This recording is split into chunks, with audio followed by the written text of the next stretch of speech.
Josh Allen and the Buffalo Bills starters are set to see game action on Saturday in the preseason finale against the Chicago Bears.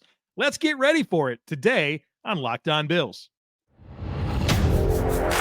You are Locked On Bills, your daily Buffalo Bills podcast.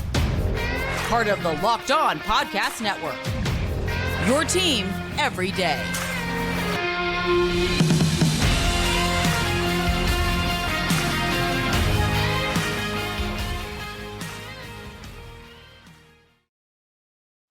What's up, Bills Mafia? It's Joe Marino, author of Go Bills and Buffalo's Run, also the co-host of the Locked On NFL Scouting podcast, and I'm your host of Locked On Bills. I want to thank you for making Locked On Bills your first listen every day, and a big welcome and shout out to our everydayers. You know who you are. Those of you who never miss a single episode, I appreciate y'all being here very, very much. I'd also like to invite you to subscribe or follow for free on YouTube or wherever you listen to podcasts. We're part of the Locked On Podcast Network, your team every day.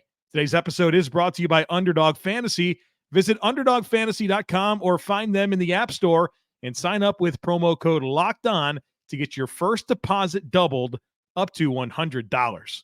Well, folks, Buffalo Bills head coach Sean McDermott announced on Thursday afternoon that Josh Allen and the starters will play on Saturday against the Chicago Bears.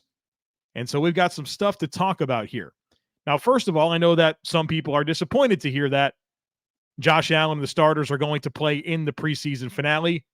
But you know how I feel about this. The best way to get ready to play football is to play football. And I'd like for the Buffalo Bills starters to be ready to play football in week 1 on Monday Night Football against the New York Jets. And based on what they showcased last week against the Pittsburgh Steelers, you'd love to take advantage of this opportunity to get them out there and play well and really feel better about the way the team looks going into the opener as opposed to that last exposure that you had to them. And so obviously you're concerned about injuries. You hope no one gets hurt, but I think this is a necessary step in getting this team ready. And the Chicago Bears, they're playing their starters. The Jets are playing their starters on Saturday. So it's not like this is some unprecedented thing that Sean McDermott's doing. He's doing what he feels is right to get the team ready to play their best in week 1. And so let's talk about it. And folks, this will be our last conversation, barring any big major news. This is our last conversation until the Bills play the Bears. And then after the Bills-Bears game, I'll be live immediately on Bleacher Report. And then, of course, an episode of Locked On Bills. So a lot of content coming your way. But our next conversation, barring any big news, will be after the game on Saturday. So let's talk about the major storylines for the Buffalo Bills in this football game. And I think we're going to get some, or we got our last piece of clarity before final cuts are due very early next week.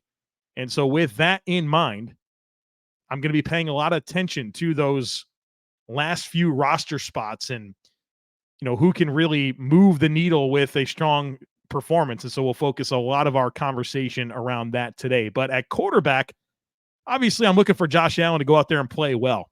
Was really pleased with how Josh Allen threw the football last week against the Pittsburgh Steelers. My gripe with Josh Allen, as you know, was pocket management. And so obviously I'd love to see him manage the pocket better and not run into pressure and not allow so much pressure to get to him based on the way he moves within the pocket. And so I'm looking for growth there, but go out there, score a touchdown, and get out of there, right? Like, wouldn't that be cool? The starters play, Josh Allen takes them on a 8-play, 80-yard drive, ending with a touchdown pass to Dalton Kincaid, and you go home and get ready for the Jets. Like, that's what I'm looking for out of Josh Allen and the starters. Clean performance, execute, make some plays, be healthy, get ready for the Jets. Now, as for the other quarterbacks, I don't think we're going to see Matt Barkley in this game. I don't think we're going to see Matt Barkley for a while. And so I think you're going to see Josh Allen for a little bit, and then it's going to be the Kaiir Elam show for the remainder of the game. And so obviously we're looking for Kaiir Elam, to play well and run the offense and look comfortable. And we should be pretty complimentary of how that improved from his first preseason game against the Colts to his second preseason game against the Steelers. And so hopefully we get another performance from Kaiir Elam on par with what he showcased against the Steelers, and we can all feel pretty good about who's backing up 17 for the regular season. At running back, I think there's a huge storyline, an absolutely huge storyline, and that's the arrival of Ty Johnson and what that means for Damien Harris. We talked about this earlier in the week, but Ty Johnson's not some random addition here late in camp, which you would kind of expect to happen. You even saw the Washington Commanders literally signed a punter just so that their punter, Tress Way, would have a break, and he played in the game and they cut him. Like, those are the types of moves you typically see later in the preseason. You're just trying to get through it. I don't get that feeling with Ty Johnson, who's been on an NFL roster since 2019, has been a four-phase special teamer, has caught the football a little bit, has been that like a third running back for the Lions and Jets over the last several seasons. And I don't think he's as good of a player as Damien Harris, but Damien Harris has some knee trouble, right? He's had knee soreness. He's missed a lot of time here lately. And you saw that happen with the Patriots last year. And he got a very small deal this offseason from the Bills. And I wonder if the team is worried about Damien Harris. And so with that in mind, what type of role does Damien Harris have? Will he play at all? And what does Ty Johnson showcase? Because I think there's an argument to be made that Ty Johnson, in terms of a backup running back, offers more than Damien Harris because of the pass catching ability, the speed that he has, and the proven special teams track record that exists. And it just would not surprise me to see Ty Johnson maybe bump Damien Harris off this roster if there are indeed concerns over the knee. And of course, Ty Johnson can very quickly show this team that he can contribute on special teams and provide meaningful depth behind James Cook and Latavius Murray. And the other little piece of information there is Latavius Murray, I think, has really fell into good graces with this coaching staff. And I think he's going to have a meaningful role for the team during the regular season as the primary backup to James Cook. And so I am not sleeping on Latavius Murray and the role that he can have for the Bills offense in 2023. But the big storyline for me here is Damien Harris, Ty Johnson, and what this game suggests to us about who gets to be that RB3 for the Buffalo Bills. At tight end, I think this is pretty much a straightforward situation. I'd be shocked if the tight ends that the Buffalo Bills carry aren't Dawson Knox, Dalton Kincaid, and Q Morris, right? I think that's your group of three. I don't think Sternberger or Joel Wilson is really going to shake things up. And so I'm not sure that there's a whole lot of interesting storylines to look for at the tight end position, other than we haven't seen I don't think we've seen Dawson. He didn't play with the starters last week. And so our first look at Dawson Knox, Dalton Kincaid, and Josh Allen on the same football field potentially. But then, of course, I'd love to continue to see really nice positive flashes from Dalton Kincaid. But like I said, just cap that first drive with a touchdown catch from Josh Allen and go sit on the bench and let's get ready for the Jets. But not a whole lot there from the tight end position to be monitoring. At wide receiver, there's some very compelling stuff. And the Bills traditionally keep 6 wide receivers. And I think every year there's been a case for them to keep 7. I don't know that this year's going to finally be the year that they keep 7. And so I think it's a 6 wide receiver conversation. In fact, there's more precedent that the Bills would keep 5 receivers as opposed to 7. And so I think 6 is their number. And so you get yourself in this position where it feels like it's Justin Shorter versus Andy Isabella to be that 6th player. And I think there's probably some truth to that. But the X factor here is Khalil Shakir. And Khalil Shakir's had a little bit of an injury here lately. And I wonder if the ultimate play is the Bills cut Andy Isabella, and then he does the wait in the parking lot situation. They put Khalil Shakir on injured reserve and then sign Andy Isabella back to the active roster. You could see some roster gymnastics like that take place early next week. And so I think that's a possibility, but you feel like you'd love to have both Shorter and Isabella. But if you keep 6 receivers and the first 5 are Diggs, Davis, Sherfield, Hardy, and Shakir, well, you got a math problem on your hands. And so I wonder if there's some roster gymnastics here. And other than that, if there's no roster gymnastics to be seen here, what do we see from those 3 players, Shakir, Isabella, and Shorter, that tells you which 2 you want to roster? Along the interior offensive line, Osiris Torrence, if he starts again, that's 3 starts in a row during the preseason. I think it's a bit of a understood situation that he's the starting right guard. I mean, Sean McDermott certainly hasn't come out and declared that, and I never expected that he would. But if he's out there again with Josh Allen, it's a strong, strong indicator after a bunch of strong, strong indicators that he's your starting right guard. And then I think from the interior offensive line perspective, I think it's going to be chalk when it comes to the active roster. Mitch Morse, Connor McGovern, Osiris Torrance, David Edwards, and Ryan Bates. Now, I'm really curious to continue watching Nick Broker and Alec Anderson, who have both developed quite well. Broker, a rookie, Anderson, a second-year player. They've really played good football here in the preseason, and of course, I'd love to see that continue. An offensive tackle, Spencer Brown. Obviously, that's going to be a big storyline. Pittsburgh had some great edge rushers. There's not the same caliber of edge rushers for the Chicago Bears, and so you're looking for him to really maintain the width of the pocket, look under control, not look quite as vulnerable as he did last week. So obviously, there's going to be a lot of attention on Spencer Brown and his performance. And then, of course, the depth. You guys have heard me talk about Ryan Vandemark quite a bit. I think it's one of the best storylines of training camp in the preseason. We'll look for him to play strong once again. I'm curious if they give him some run on the right side. I think he needs it. I would do that. I would put him in there at left tackle when you take Dawkins out, but there'd be some reps that I'd be interested in seeing him get on the right side as well, because there's a chance this is your third best tackle. And so I'd want him to be ready to go on either side should the need arise. And then, of course, David Quessenberry. Can he look functional? We know he's really up and down. He's got experience in the league, but there's not been a whole lot of positive play when I watch David Quessenberry for the Buffalo Bills. But ultimately, it looks like Vandemark and Quessenberry are going to be your two primary backup offensive tackles. Folks, I may have a beard, but I still have to shave. And you can't be having that neck beard or that cheek fuzz, or else that just looks sloppy. And my go-to for a great shave at a great price is a razor from Harry's, delivered right to my front door. I've really enjoyed using Harry's razors, and you got to check out their starter set. You can head to harrys.com/NFL, and you can get a starter set for just $3.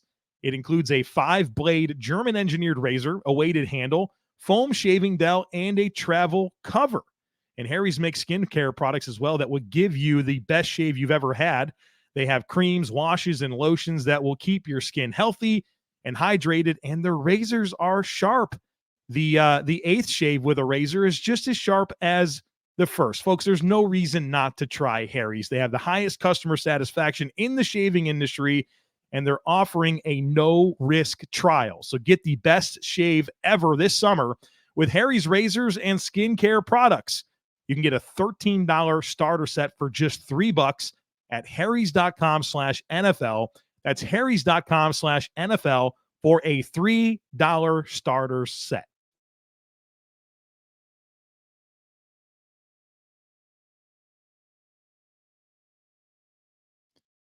All right, let's get into my defensive storylines for the Buffalo Bills in this football game.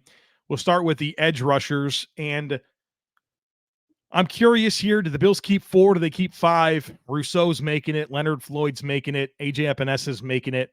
And then I think you have Boogie Basham and Shaq Lawson. Could they both make it? Yeah, I can see both making it. I think there's a good chance that only one of them makes it.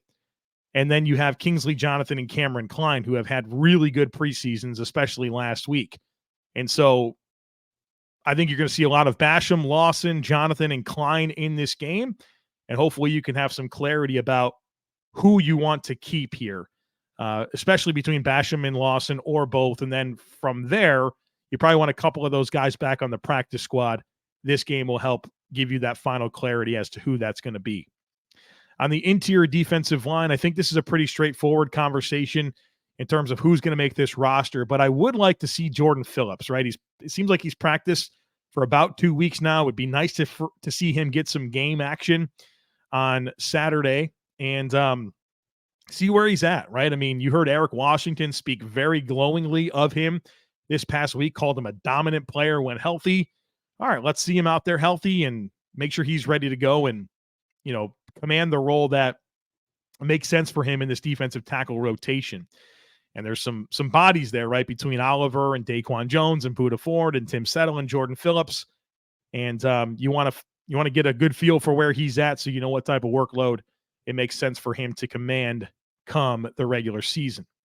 Now, obviously, all eyes are going to be on the linebacker position, the middle linebacker position. I'm very curious what the rotation looks like We saw A.J. Klein eat into Tyrel Dodson's playing time last week. Does A.J. Klein start this game? Is it Tyrel Dodson again? I'm not sure if we see Terrel Bernard. He didn't practice on Thursday. He's kind of been in and out this past week. Can he practice on Friday, play on Saturday? Not sure what the status is there, but you'd certainly like to see him at least play before you put him in there to start for your defense if he's your best option. And so this rotation will be fascinating. I mean, last week we saw Tyrel Dodson start the game and then come back in the fourth quarter. And so what does that look like this week? You know, are they going to play better? If they play better, are we going to believe that there's a legitimate starter? I don't know. This is a really fascinating situation. I don't think the Bills have an NFL starting caliber player. It's peculiar to me that they would go through this entire process of moving on from Tremaine Edmunds and basically doing nothing. You've spent time with Dodson and Bernard. It's not like you just added these players. Those are players that you've had time with to assess, to give you some level of understanding if they can do the job. And you lose Tremaine Edmunds, and this is where you're at. It's very, very strange to me.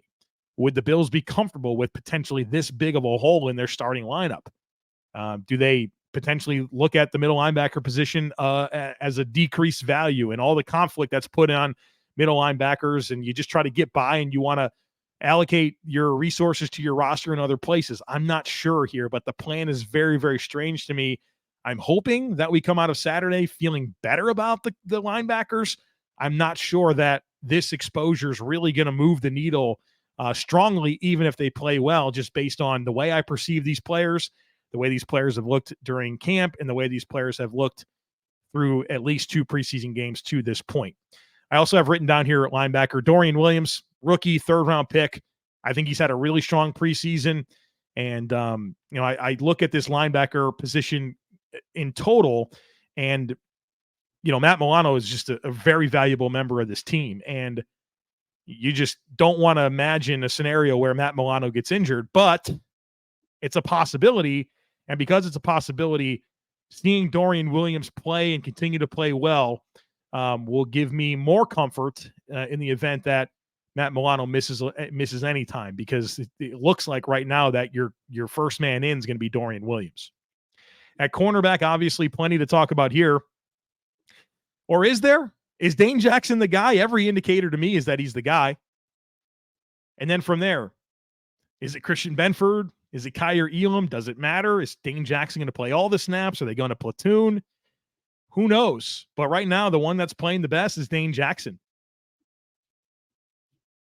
I know that's not what anybody wants to hear. Kaiir Elam's a first-rounder. Didn't draft him to not be able to beat out Dane Jackson and Christian Benford, but I think we've seen enough of this competition play out to realize that, you know what? As much as we don't like that order, it's the order. It's the appropriate order. And I guess the silver lining is that you take some comfort in knowing that the Buffalo Bills are a football team that's going to play their best guys, and it doesn't matter how much they're getting paid, doesn't matter where they're getting drafted, the best guys are going to play. And obviously we wish that Kaiir Elam would be the best guy, but I just don't know that he is right now. And so does the rotation look any different this time around? That's what I'm paying attention to. And then this slot thing just continues to have me twisted up, folks. I'm not going to lie. We know Taron Johnson's the primary slot player. Siran Neal, to me, based on everything I've watched through camp and preseason, he's the primary backup. Where does Cam Lewis fit into this equation? Last week, we saw Siran Neal and Cam Lewis on the field at the same time. Cam Lewis played safety. Does he get reps in the slot? I still think Cam Lewis makes this roster. But how do they categorize him? It's fascinating to me. I've got a preliminary 53-man roster projection set, and obviously we'll do one of those before the final cuts next week, probably my Sunday or Monday episode. But I feel like I'm going to have a spot for Cam Lewis, and I might have 11 defensive backs on that final roster projection when it's all said and done.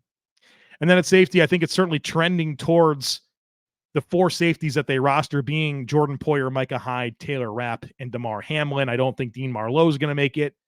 If you want to categorize Cam Lewis as a safety, that's fine. They keep 5. Kind of think of him as a hybrid type player, but is there anything that's going to move us off thinking it's Poyer, Hyde, Rapp, and Hamlin? I don't think so. But the X factor here is Cam Lewis and how he fits into this entire equation. All right, folks, in just a moment, we're going to talk about the Bears. But first, August is here, and you know what that means, the official start of fantasy football drafting month. Get championship ready for your home league by trying out Best Ball on Underdog Fantasy. Underdog is the easiest place to play fantasy football and the best place for best ball. All you do is one live snake draft. There's no waivers and no trades. And then Underdog sets your best lineup every week. So try it out with Underdog's Best Ball Mania Tournament, the largest fantasy football contest of all time. It's back and even bigger with $15 million of total prizes up for grabs, including an absurd $3 million going to the winner. Last year, the team that won drafted their team in July. So, folks, there is no reason to wait around. Visit UnderdogFantasy.com or find them in the App Store and sign up with promo code LOCKEDON to get your first deposit doubled up to $100. That's Underdog Fantasy, promo code LOCKEDON. Bills Mafia, let's get personal for a minute. Has anyone ever been caught skinny dipping? You know what I mean. When you dip your tortilla chip just barely enough to get a dab of salsa on it. It's okay. We've all been there. And sometimes it's not your fault. Most tortilla chips, they can't even handle a chunky dip without breaking right in half. But those days, folks, they're over. It's time to say goodbye to skinny dipping and hello to chunky dunking, because Zach's Mighty Tortilla Chips are literally made to dip. They're strong and sturdy enough to handle the heftiest dips of guac, all 7 layers of a dip, and every last chunk in that salsa. So say goodbye to skinny dipping and hello to chunky dunking with Zach's Mighty Tortilla Chips, available at Wegmans in the chip aisle. Zach's Mighty Tortilla Chips, equipped to dip.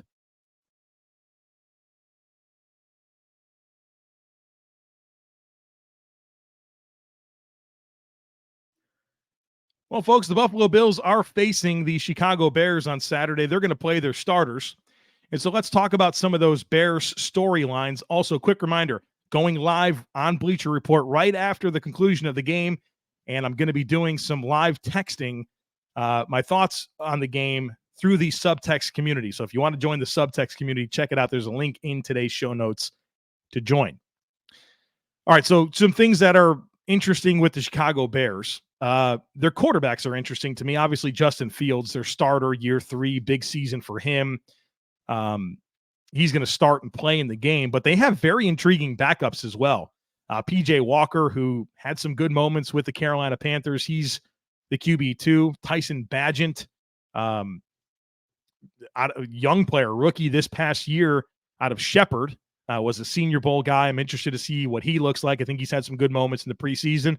And they've also got this guy, Nathan Peterman, right? You've heard of him. He plays for the Bears, so I'm sure we're going to see him a little bit on Saturday. So their quarterbacks, all 4 of them to me, are very fascinating. Running back, they've got Khalil Herbert and Deonta Foreman as their starters. That's interesting, but also 4th-round pick Roschon Johnson. A lot of hype for him, a guy that they think can potentially be a starter one day. And so as the Bills' defense is on the field, they're going to see good backs throughout, including once they get to Roschon Johnson, a really talented 4th-round rookie. At wide receiver, obviously, they acquired DJ Moore. Part of that trade with the Carolina Panthers, they moved out of the number 1 pick, and part of that deal was a couple of 1st-round picks and DJ Moore. So him playing for the Bears is interesting to me. But also, they got a 4th-rounder, Tyler Scott out of Cincinnati. You guys probably remember me hyping him up during our pre-draft conversations. I like him a lot. And so seeing him get some reps against Kaiir Elam and Christian Benford is something that I'll be paying attention to and, piques my curiosity. On the offensive line, they picked an offensive tackle in the top 10, Darnell Wright out of Tennessee. And so we'll get to see him against Greg Rousseau. Those are going to be some good matchups. A really physical guy in Darnell Wright with good athleticism and, a budding star, in my opinion, in Greg Rousseau. And that unit in general, the Bears offensive line, very good run blocking unit. And so it'll be a good test for the Bills and their run fits and gap integrity and all that type of stuff. On the defensive side of the football, their defensive line is not a good group. One of the worst defensive lines in the NFL. And so because of that, I have pretty high expectations for the Bills offensive line to perform well. They do have a couple of rookies on that group that intrigue me, a couple of day 2 picks, very athletic guys that I thought were very inconsistent players in college, but Zach Pickens and Gervin Dexter, a couple of day 2 defensive tackles that I'm sure will get a lot of opportunity in this football game. And they got a lot of athleticism. I'll say that. I don't think they've been consistent performers throughout their career, but they got size, they've got juice. And so I'm interested to see what they look like. At linebacker, they got this guy, not sure if you heard of him, Tremaine Edmonds. Yeah, that guy. He plays for the Bears. So that it's going to be weird to see, right? I mean, I haven't seen any of the Bears in the preseason, so I've not had a visual of Tremaine Edmonds in that uniform. So I guess Saturday will be my first chance to see that. But that's just going to be weird, right? Just that guy's been the starting Mike linebacker for the Bills for 5 years. And, he didn't have a lot of fans when he was here. There was a lot of people that didn't love Tremaine Edmonds, but I feel like that might be shifting right before our eyes here as you see the Bills try to run this defense with A.J. Klein and Tyrel Dodson. But it's going to be weird seeing Tremaine on the Bears. I wish him well. And it's going to be even weirder to see him playing against the Bills. They also have a rookie that's intriguing to me, a 5th-round pick out of Oregon, Noah Sewell. Noah Sewell, the brother of Penei Sewell, superstar tackle for the Detroit Lions. Sewell's kind of a throwback player, big thumper, burly guy, downhill player. I'll be curious to see what he looks like against the Bills. And they got a ton of young talent in their secondary. That's interesting to me. They took a corner in the 2nd round this past year, Tyreek Stevenson out of Miami, who's a very physical player. Should be some good matchups with him and Justin Shorter, him and Gabe Davis potentially, if Stevenson's running with the first team. And then a couple of day 2 picks from last year, Kyler Gordon, a corner out of Washington that I thought had some up and down moments as a rookie, but I think he's going to be an answer for them. And Jaquan Brisker, who looks like a star in the making at safety. And so some young talent in that secondary, not to mention, Jalen Johnson out of Utah, projected starter for them as well, who's still a young player in the league. So the Bears have had a lot of draft capital recently with obviously the move back with the Bears and then, the move back with the Panthers and then even some intriguing players the year before as they've overhauled their roster quite a bit. Even some young players on the edge and Dom Robinson and Travis Gibson that intrigued me a little bit, but kind of unproven players. So it'll be an interesting situation here on Saturday. Obviously, I'm looking for the Bills to play a lot better than they did against the Steelers in a lot of different areas. Looking for penalties to not be quite the storyline that they were. That Sean McDermott's done quite a bit here in the last 2 weeks of practice to really emphasize not beating yourself. And so we'd love to see that translate to a game situation on Saturday. All right, folks, so there you have it. My primer, if you will, for Bills Bears Saturday preseason football. I'll be back again for you again right after the game on Bleacher Report. And then, of course, my full breakdown on Locked On Bills. So a lot of content coming your way. Make sure that you are subscribed. Would love it if you took a second to rate, review, and share the podcast. Have a great rest of your day. Go Bills, and I look forward to catching up with you again after the game.